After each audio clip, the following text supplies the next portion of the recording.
لەسەر پرسی نەوت و هەناردەی نەوت هێرێمی کوردستان گفتوگۆ دەکەین لەگەڵ زۆر بەڕێز کاک هۆگری براهیم ڕاستەوخۆ لەگەڵمانە بەڕێزیان چاودێری سیاسین. کاک هۆگر سڵاوت لێ بێم کاتت باش، سپاس دەکەم، سپاس بە بەشداریکردنت لەگەڵمان لە بەرنامەی پرسی ڕۆژ.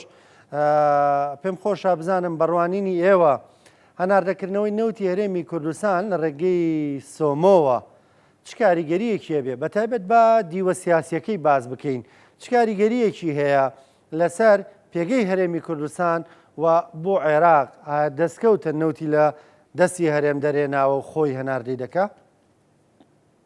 سەرەتا سڵاو ڕێز بۆ ئێوە بۆ کارمەندان و بۆ بینەرانی تەلەڤیزیۆنەکەتان. هەڵبەتە وەک دەزانین مەسەلەی نەوت پرسێکە کە ڕەهەندی جیهانی هەیە، یەکێک لەو کاڵا خاوانەی کە لە بازاردا کە فرۆشیارەکان ناتوانن بە تەنیا تحکومی پێوە بکەن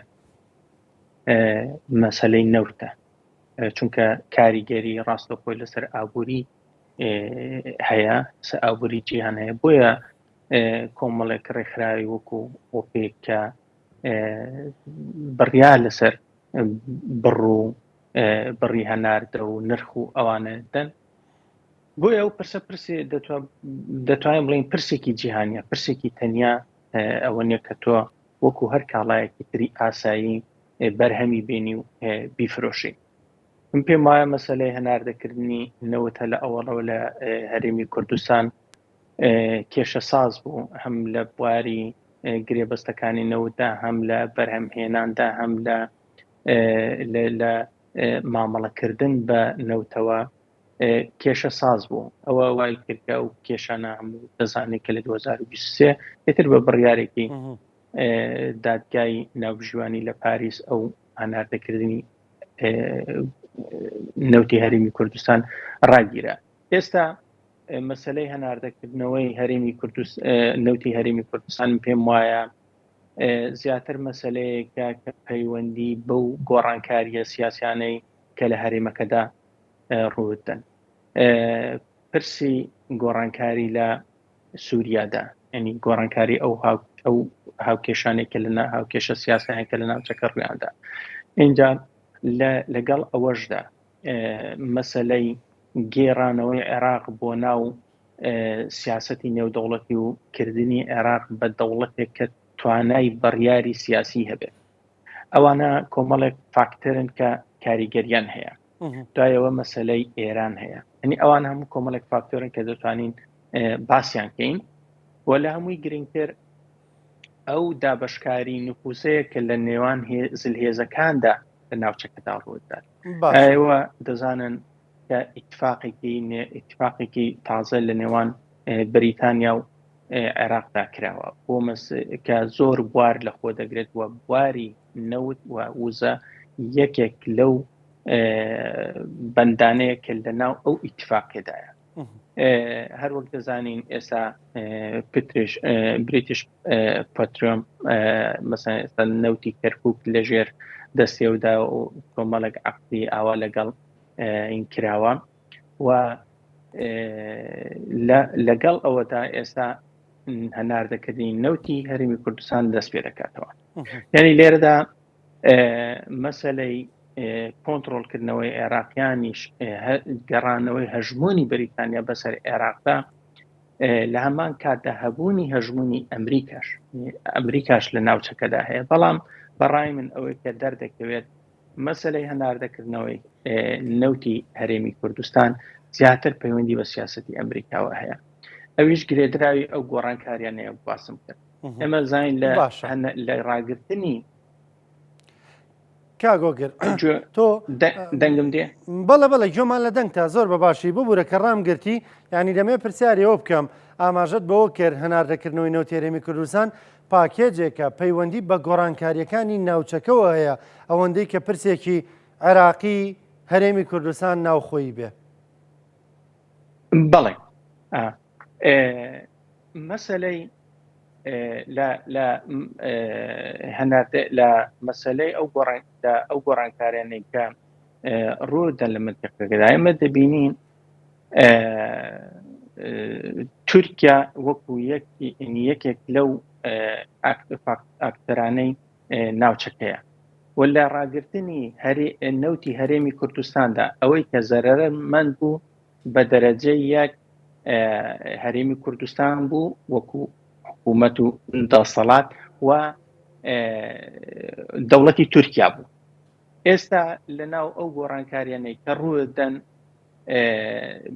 ینی تورکیا لە سووریادا ڕاستە ڕۆڵی پێدرا بەڵام مەجبوری هەندێک تعویزەوە ئەوەی کە تورکیا دەیویست کۆنتترۆلی تاوای بەسە سووریادا هەبێت نە ئەوە نەبوو بۆیە لە بەرامبەردا کە ئەو ئیمتیازانە لە تورکیا سندراوەتەوە پێویستە هەندێک ئیمتیازاتی تری پێ بدرێت. من پێم وایە مەسەلەی هەناردەکردنەوەی نەوتی هەرێمی کوردستان تا ڕادەیەکی زۆر پەیوەندی بەو ئیمتیازەوە هەیە کە بە تورکیا دەدرێت.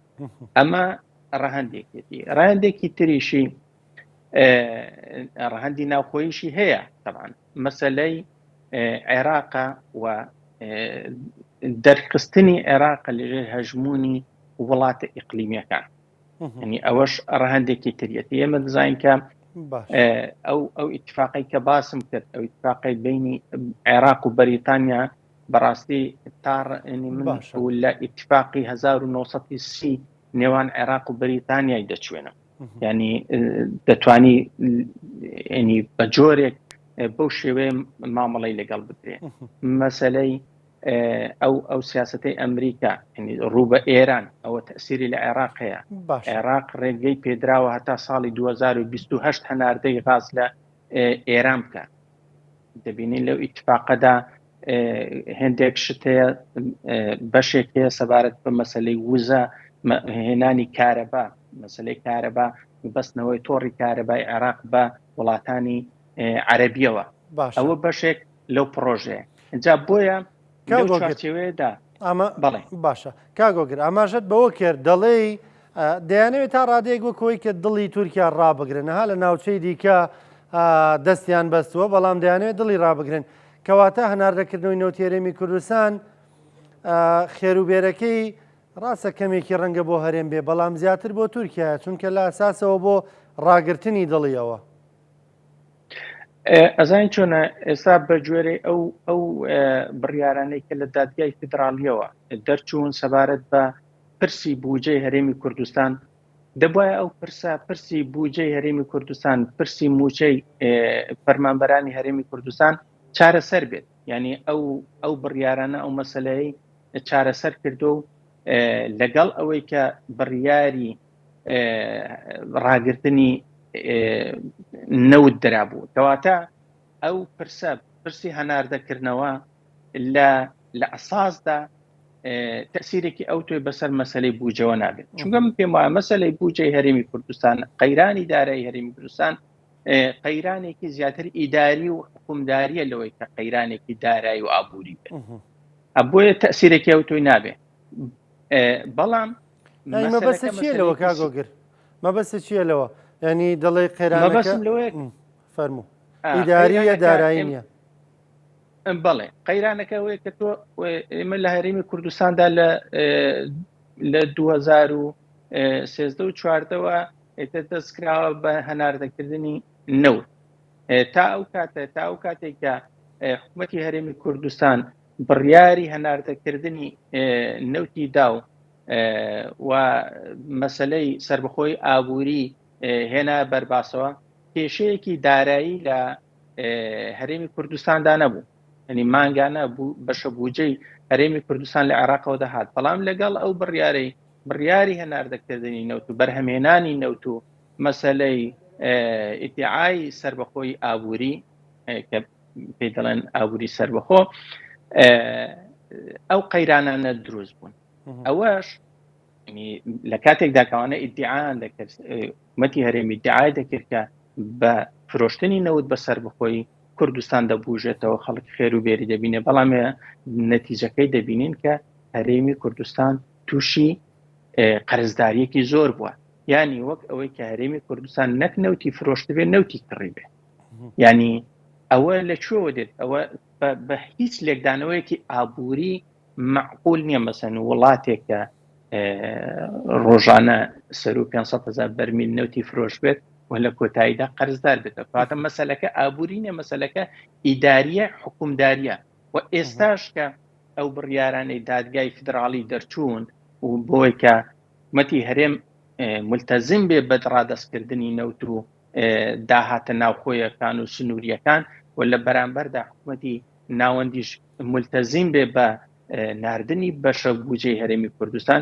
دەبینەوە چەند مانگە ئەو قەیرانە هەر چارەسەر نەبووە، کەواتە قەیرانەکە ئیداری و حکومداریە، نەک ئەوەی کە بڵێن مەسەلێکی ئابووری لە بێت. پێ دوایە بە پێ ڕێکەوتنەکان دەچێتە پێش بەغداد ئەوەی هەناردی ئەڵێ لە قۆناغ یەکەمدا 180,000 بەرمیل نەوتی ڕۆژانە ئی هەرێمی کوردستان وەردەگرین و هەناردەی دەکەین، دەڵێ بڕێکی بۆ ناوخۆ بەکاردێنین. پێ دوای ئەم ڕێکەوتنە هەروە بەردەوام دەبێت دەچێتە پێش. ئایا سربەخۆی هەرێمی کوردستان لەکوێدایە لەم پرسەدا؟ یعنی دەستگەشتنی هەرێمی کوردستان بە ئابووری سربەخۆ بەوەی خۆی مامەڵە بکە، خۆی کڕین و فرۆشتن بکە، حەسر نەکراوە؟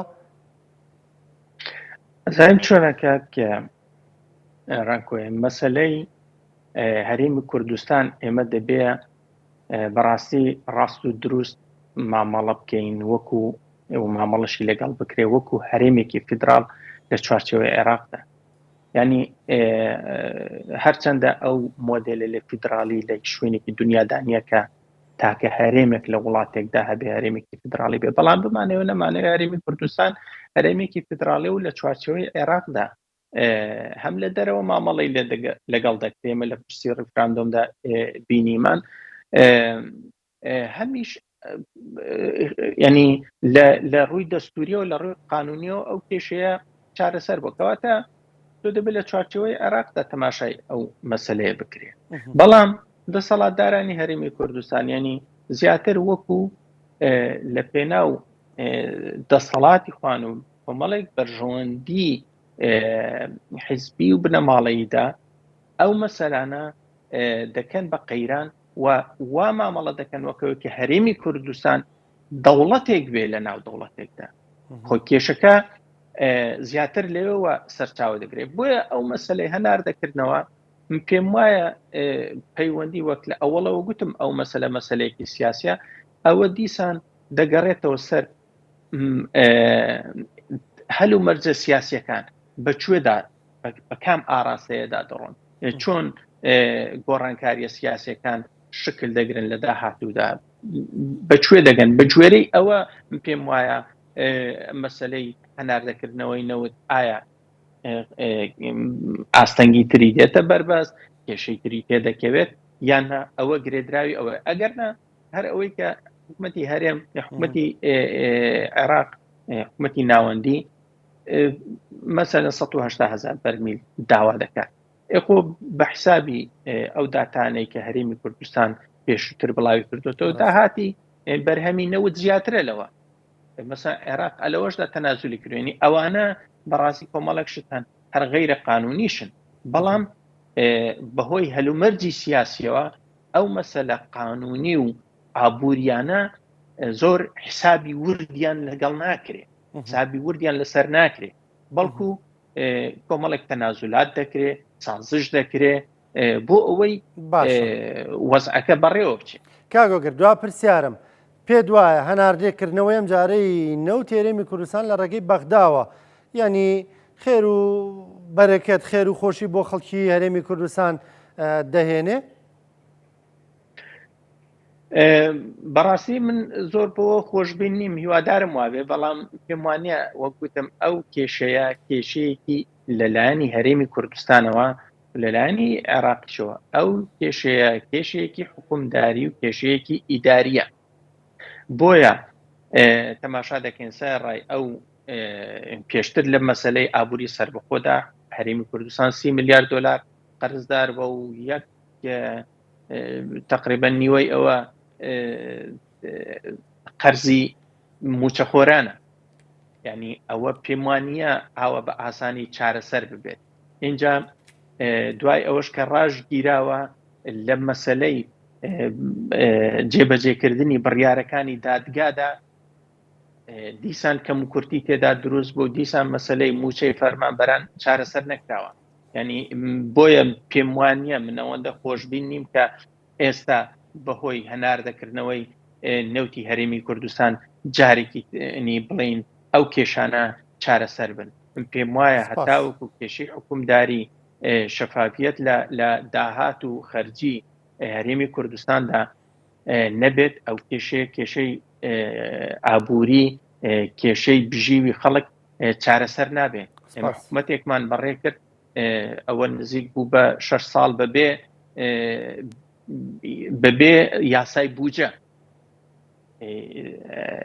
حکومداری ئاوا دەکرێت. این وڵاتێک بەبێ خەرجی و داهاتی بەبێ قانونی بوجە دەشێت بەڕێوە بچێت.